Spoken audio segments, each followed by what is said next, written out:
A Polianteia de Santa Cruz, marco editorial na história do bairro. A Polianteia foi uma revista publicada em 1933, na comemoração do centenário de anexação definitiva de Santa Cruz ao Distrito Federal, Rio de Janeiro. Já falei bastante sobre isso quando fiz aquela apresentação sobre o monumento de anexação definitiva de Santa Cruz ao Rio de Janeiro. Esta revista foi editada pela Sociedade Musical Francisco Braga, que foi uma entidade criada em 1905, não apenas para ter sua banda de música, mas quase para funcionar como um centro cultural. Aqui na postagem eu coloquei uma capa, folha de rosto da revista e o nosso brasão heráldico de Santa Cruz. Canal do YouTube História de Santa Cruz, do professor Simvaldo. Revista comemorativa do primeiro centenário da anexação definitiva de Santa Cruz ao Distrito Federal, Rio de Janeiro, 1833-1933. Polianteia de Santa Cruz. Marco editorial. Por que o marco editorial? Eu falo marco editorial porque foi realmente uma revista que marcou uma época, né? Nós tivemos aqui várias revistas. O nosso bairro é muito privilegiado em produções editoriais, pois já no século XIX tivemos livros que foram publicados para tratar de questões de terras, né? Sobre quando houve a outorga da primeira Constituição da monarquia, ficou aquela indefinição sobre a questão de terra. Então saíram dois livros para tratar desses questionamentos. E o Instituto Histórico e Geográfico Brasileiro, ainda no século XIX, também publicou em sua revista, da revista do Instituto, em duas edições diferentes, né? Uma em 1843 e outra em 1870. No tomo 5, edição de 1843, das páginas 143 a 186, temos a memória de Santa Cruz, seu estabelecimento, economia primitiva, seus sucessos mais notáveis, continuados desde o tempo da extinção dos denominados jesuítas, seus fundadores, até o ano de 1804. Antigamente os títulos eram enormes, eram quilométricos, né? Como já falei aqui também em outras ocasiões. Esta publicação é de autoria do coronel Manuel Martins do Couto Reis, que foi superintendente da fazenda naquele período. Esta publicação, ela foi reeditada em 1889, na mesma revista do Instituto Histórico, que em 1875, pouco antes, havia publicado outra história de Santa Cruz, no caso a história da Imperial Fazenda de Santa Cruz, no tomo 38, página 165 a 230, de autoria do professor e botânico José de Saldanha da Gama, que também havia administrado a fazenda. Então, tanto o Couto Reis como o José de Saldanha da Gama, que foram superintendentes, deixaram escritos. É pena que a publicação do José de Saldanha da Gama ela não esteja completa. Ele fez só uma primeira parte, deixando a entender que faria a segunda parte, mas essa segunda parte eu acho que ele não chegou a escrever.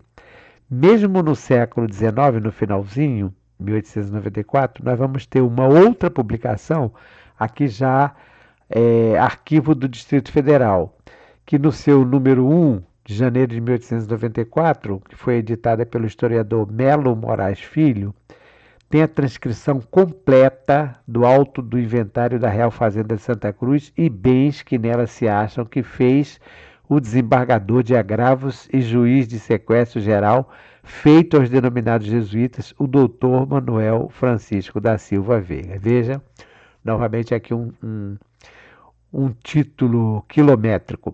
Esta publicação do Melo Moraes é muito completa porque o Melo Moraes relacionou todos os bens que foram inventariados assim que os jesuítas foram expulsos. Então é muito importante porque quando se faz a pesquisa para escrever qualquer coisa, fica se informando, inclusive até próprios os próprios escravizados. Ele fez a relação completa de todos esses escravizados. Então, vejam que foram 3 publicações, na verdade 4, porque a revista o texto do Couto Reis saiu 2 vezes, né? No século XIX.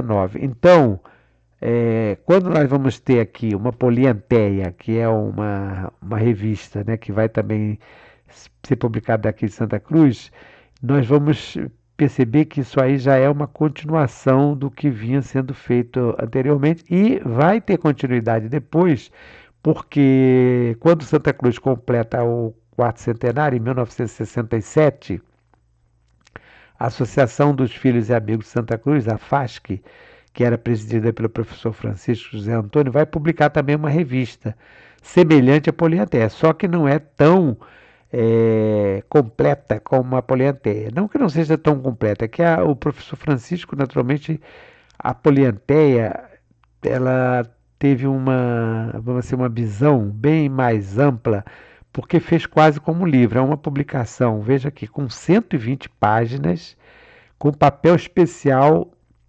Não chega a ser um papel couché, mas aquele papel especial para revista, de 70 gramas, né? A granulação dele. Tem 24 por 32 centímetros, com ilustrações, centenas de fotografias, com a utilização das cores preta, ciano, que é o azul, magenta, e o amarelo. O magenta é o rosa. E é uma pena, porque essas cores, elas não apresentam muita nitidez. E como já falei um pouco sobre essa questão, né? Fica aquela indecisão, porque o espaço, mesmo 120 páginas, é curto para fazer uma publicação que vai falar, a pretensão era falar um pouco sobre todos os aspectos da história de Santa Cruz. Então, quando se coloca uma imagem pequena de uma foto, por exemplo, de um panorama de Santa Cruz, quando tem a reprodução gráfica, não tem muita nitidez. Então é uma pena, porque eles usaram essas cores, fica assim, a gente perde um pouco na qualidade da impressão gráfica. E essa revista ela vem somar, vai acrescentar a parte editorial que nós falamos anteriormente. Exatamente essas outras publicações a Polianteia vai acrescentar. O dicionário eletrônico Michaelis registra Polianteia nos verbetes de biblioteconomia como livro com artigos de vários autores reunidos para prestar homenagem a uma pessoa ou instituição em evento de grande importância. E o dicionário eletrônico OASI apresenta o ano de 1695 como a data de aparecimento do termo Polianteia, assinalando que Polianteia é miscelânea de homenagem, acrescentando a etimologia do grego puluanteia, tendo como plural de poliantes, eis, significando abundante em flor. Ou seja, Polianteia também dá para interpretar um pouco aquela coisa do pólen. Se nós levarmos para esse lado, nós podemos imaginar o seguinte, que seria uma flor com muitas pétalas, cada pétala dessa corresponderia a um tema, digamos aqui os temas que foram abordados, porque houve uma preocupação de falar um pouco sobre tudo, educação, saúde, sobre a questão da religião, segurança, transporte, enfim, a parte de carnaval, esportes, tudo isso. Na verdade, a anexação, que é essa Polianteia, então ela está comemorando a anexação, né?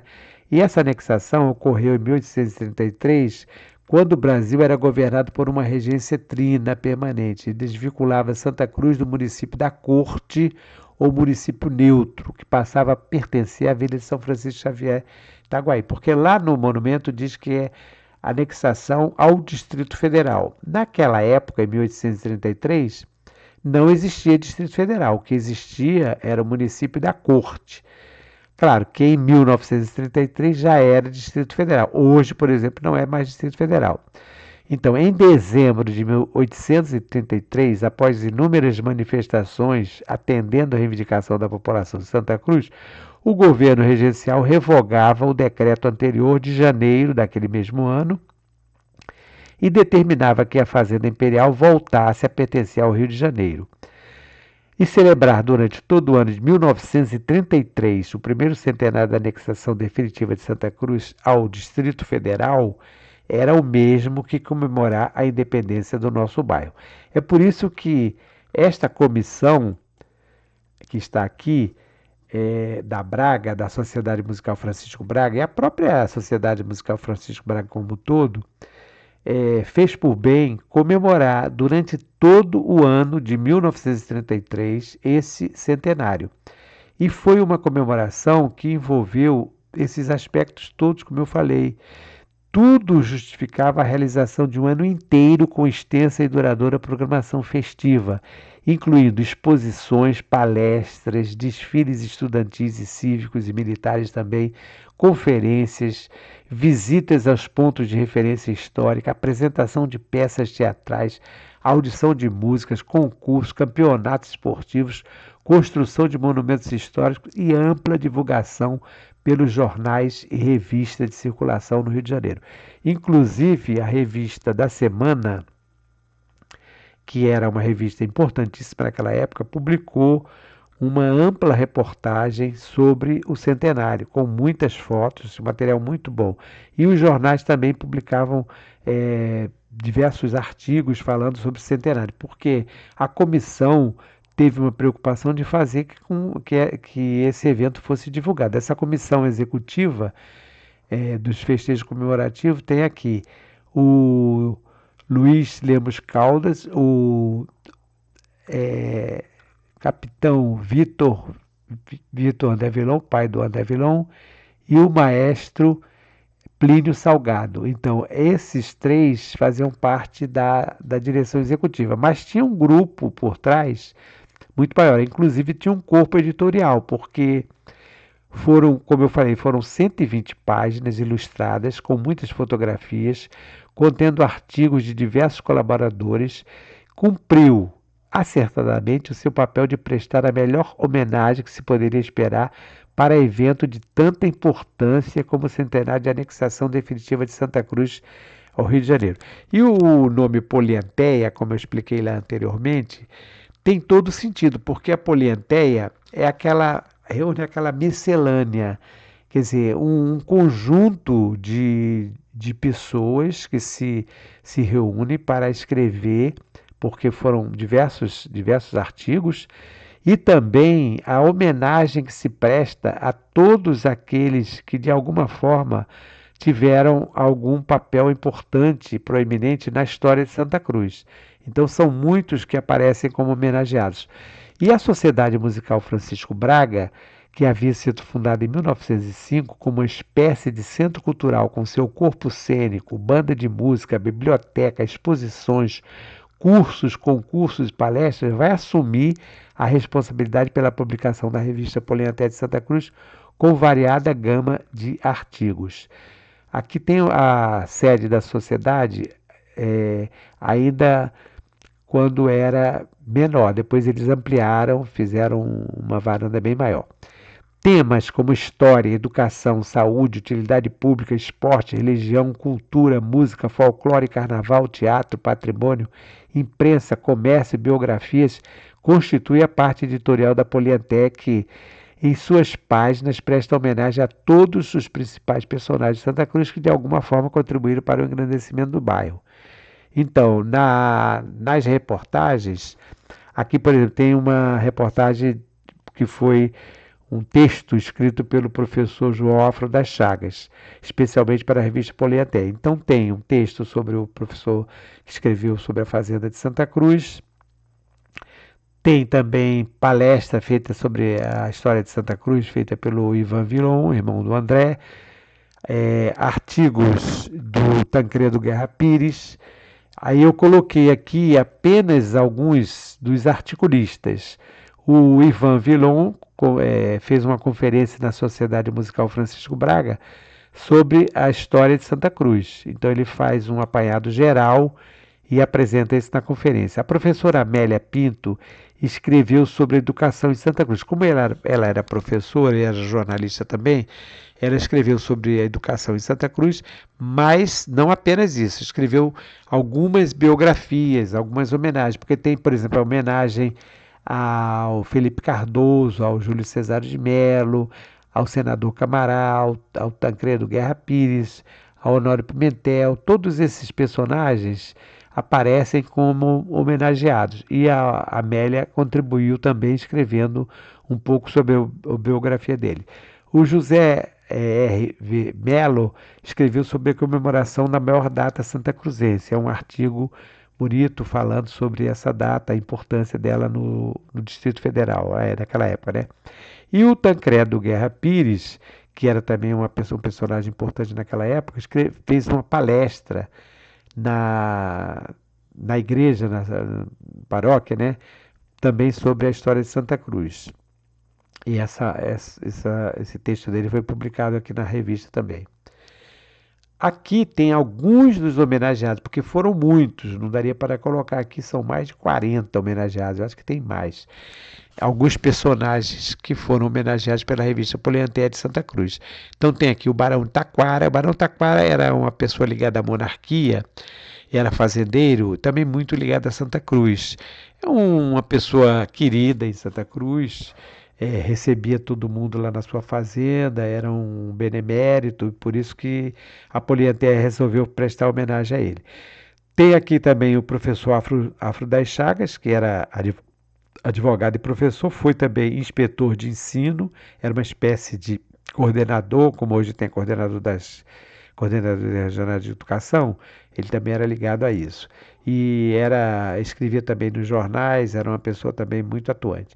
E a Cássio Barreto foi um funcionário da fábrica de sabão, começou como simples funcionário, depois foi representante da fábrica e despachante municipal também é homenageado, também como uma pessoa também bem quista, bem querida em Santa Cruz. E o Felipe Cardoso foi médico e político, inclusive tem a rua do Felipe Cardoso que dá o nome aqui, era intendente municipal, também é outro. Agora, como eu falei, foram muitos que eles homenagearam. Por exemplo, homenagearam pessoas ligadas ao governo, como o Getúlio Vargas. Getúlio Vargas era chefe do Poder Executivo na época, em 1933. Ele tinha tomado posse em 1930, poder, né, pela Revolução de 30. Então, em 33, ele era chefe do Poder Executivo. O Washington Luiz, então é bem eclética, mesmo homenageando o Washington Luiz, porque o Washington Luiz tinha sido deposto pelo Getúlio Vargas. Mas o Washington Luiz tinha sido um presidente que fez muito por Santa Cruz, então também é homenageado. Aí tem homenagem ao prefeito do Distrito Federal naquela época, tem homenagem a alguns ministros, alguns secretários.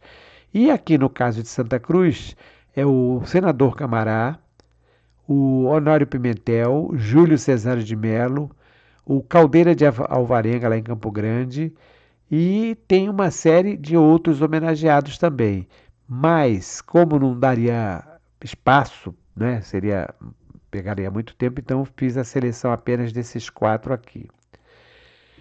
E essa revista, ela foi editada no finalzinho de 1933, em dezembro de 1933. Durante esse ano de 33, essa comissão e mais outras comissões que foram também organizadas pela Braga, procuraram os governos, tanto o governo federal como o governo do município, né, para obter melhoramentos e benefícios para Santa Cruz. E foram construídos, nesse período aqui, 2 monumentos. Um monumento que é exatamente do monumento do centenário da anexação de Santa Cruz ao Rio de Janeiro, e o outro que é esse monumento que presta homenagem ao saneador. Ambos estão aí, esse monumento aqui eu considero um dos mais bonitos. Vocês observam que aqui à direita tem 2 lápides de granito, né, com alto relevo, mostrando o da direita, o homem antes do trabalho de saneamento, uma, uma forma simbólica, né?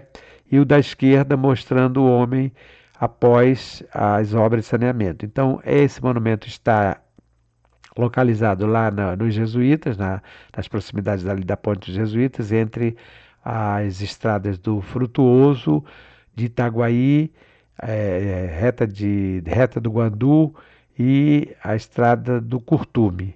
Então são dois monumentos. Então foi um trabalho também da comissão da Sociedade Musical Francisco Braga, que, juntamente com esse magnífico empreendimento editorial que foi a Polianteia de Santa Cruz, deixou um marco inapagável na história de Santa Cruz. Então, o trabalho, essa revista da Polianteia